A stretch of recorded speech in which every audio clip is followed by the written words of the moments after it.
कृष्णाचं नाव विठ्ठल कसं पडलं आणि मग पंढरपूरला विठुरायाची आणि रुक्मिणीची मूर्ती एकत्र का नाही, ह्या मागचीच ही एक पौराणिक कथा. कृष्ण निजला निवांत, आठवली त्याला राधा, राधेला केले जादूने जिवंत, जणू काय झाली त्याला प्रेमबाधा. समोरून आली रुक्मिणी, कृष्णासंग राधास पाहिली, डोळे झाले लाल लाल, म्हणे मी कृष्णा सोडून चालली. कुठे गेली रुक्मिणी कुणास बाई ठाऊक, कृष्ण भटकतोय तिला शोधत, होऊन व्याकुळ भाऊक. पोहोचला बाई कृष्ण शोधत तिरी चंद्रभागेच्या, आणि रुक्मिणी दिसली दिंडी रावणात पंढरीच्या. कृष्ण म्हणवितो रुक्मिणीस, पण ती रुसलेली फार, म्हणतो कसा, अगं रुक्मिणी कसा करू मी तुझ्या विना वैकुंठाचा संसार. रुक्मिणी नाराज, त्यातच कृष्णास आठवे भक्त एक थोर, नाव त्याचे पुंडलिक, लय गुणाचं ते पोर.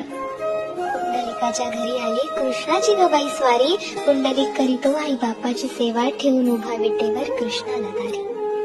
वाट पाहता पाहता कृष्णाची मूर्ती राहिली, विटेमुळे विठ्ठल त्यासी प्रचिती झाली. 28 युगे झाली लांब उभी राहून, रुक्मिणी रुसवातो धरी, अवघ्या भूमंडळाचा संसार बघत विठ्ठल उभा विटेवरी. भूमंडळी म्हणे विठ्ठलास बाप, आणि रुक्मिणी साई, आणि बोला जय जय विठो बालक